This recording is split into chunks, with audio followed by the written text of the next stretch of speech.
Assalamualaikum warahmatullahi wabarakatuh. Perkenalkan, saya Rudi Setiawan dari Teknik Informatika. Video ini dibuat untuk memenuhi tugas mata kuliah Manajemen Proyek dan Perangkat Lunak. Pada mata kuliah Manajemen Proyek dan Perangkat Lunak kali ini, kita akan belajar dengan materi analisis estimasi biaya proyek pengembangan perangkat lunak. Dalam analisis sistem estimasi biaya proyek pengembangan perangkat lunak, kita akan mempelajari beberapa hal. Yang pertama, metrik software.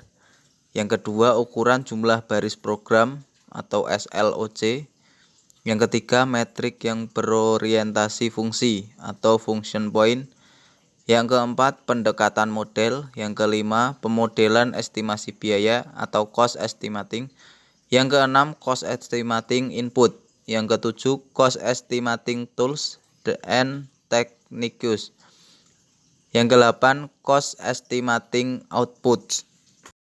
Sebelum kita mempelajari estimasi biaya dan usaha proyek, kita harus tahu lebih dulu apa itu estimasi biaya dan usaha proyek.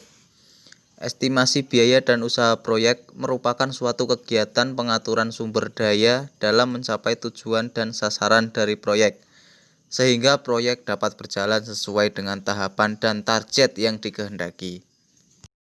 Oke, langsung saja. Yang pertama, metrik software.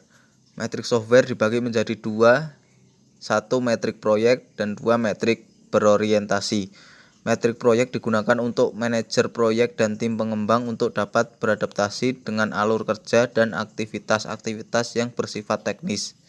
Sedangkan metrik berorientasi ukuran diperoleh dengan cara melakukan normalisasi ukuran kualitas dan produktivitas dengan menghitung ukuran dari perangkat lunak yang dibuat. Ukuran jumlah baris program atau SLOC. SLOC merupakan ukuran yang kurang akurat dan merupakan sebuah topik yang menimbulkan perdebatan selama bertahun-tahun dipandang sebagai sebuah ukuran untuk mengestimasi biaya dan waktu. Tidak dapat dipastikan bahwa dua program yang mempunyai SLOC sama akan membutuhkan waktu implementasi yang sama, walaupun keduanya diimplementasikan dengan kondisi program yang standar. Selanjutnya, metrik yang berorientasi fungsi atau function point. Pendekatan yang berorientasi fungsi mengukur fungsionalitas aplikasi untuk mengestimasi ukuran software dan selanjutnya digunakan untuk estimasi biaya dan usaha yang diperlukan untuk mengembangkan sistem. Gambar di samping merupakan analisis function point. Pada metodologi analisis function point ini, software dapat diklasifikasikan menjadi 5 domain, yaitu jumlah data input pengguna, jumlah data output pengguna, jumlah data permintaan pengguna, jumlah file interface luar.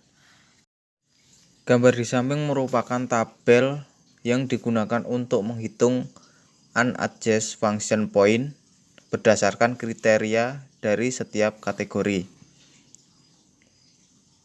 di mana count total adalah total yang diperoleh dari tabel function point. Analisis sum adalah jumlah dari 14 faktor kompleksitas yang bernilai 0 sampai dengan 5.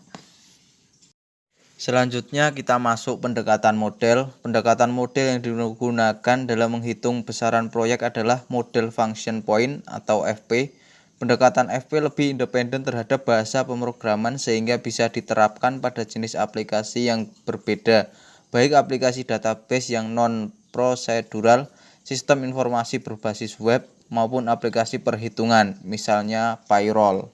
Modelan estimasi biaya atau cost estimating. Alur estimasi biaya bisa dilihat seperti gambar di bawah ini. Ini adalah contoh dari alur estimasi biaya. Selanjutnya, cost estimating input. Poin-poin yang sangat penting dalam cost estimating input ini yaitu: 1. Faktor perubahan lingkungan, meliputi produk atau model software yang dibutuhkan, serta standar tarif yang ditetapkan.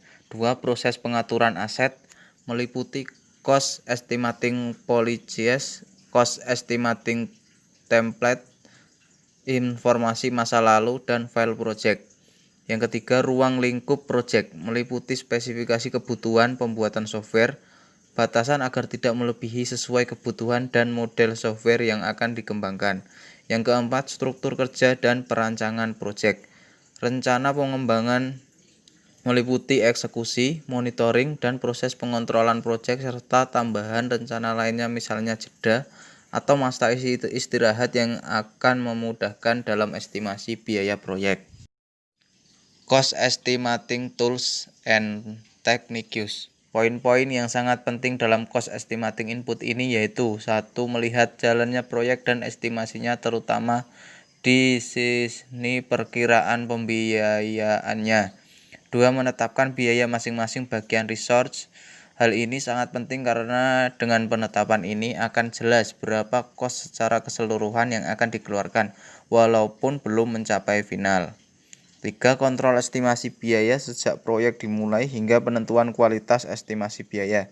Yang keempat, parametrik estimasi seperti yang telah dijelaskan pada pembahasan di atas.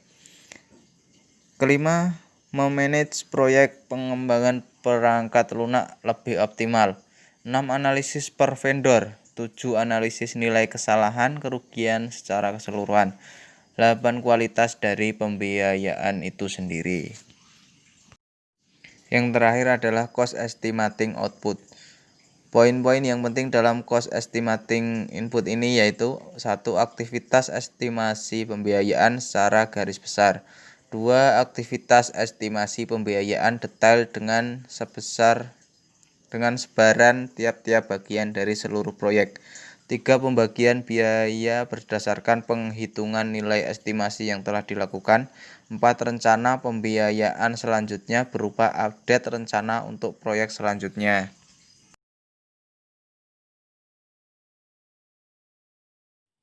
Sekian video dari saya. Apabila ada salah kata dan penjelasan yang kurang dipahami, saya mohon maaf yang sebesar-besarnya. Billahi taufiq wal hidayah. Wassalamualaikum warahmatullahi wabarakatuh.